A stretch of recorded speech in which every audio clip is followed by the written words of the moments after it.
A criminal defendant has a well-established constitutional right to present a complete defense. But it hasn't always been that way. In the 19th century, many states prohibited criminal defendants from testifying in their own defense. That restriction lasted until 1961, when the United States Supreme Court ruled it unconstitutional.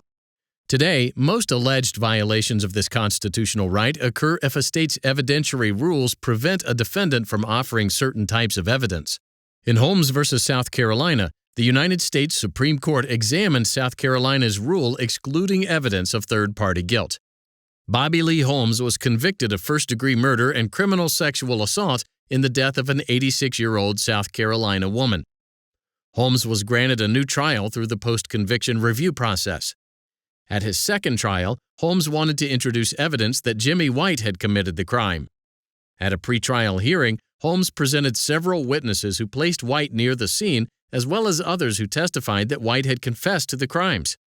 White testified at the pretrial hearing and denied the alleged confession.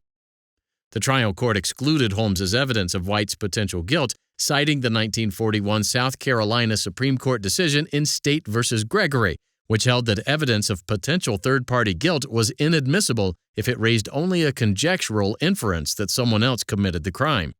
Holmes appealed to the South Carolina Supreme Court, which affirmed the trial court's decision and found that the strong forensic evidence of Holmes's guilt rendered the third-party evidence irrelevant.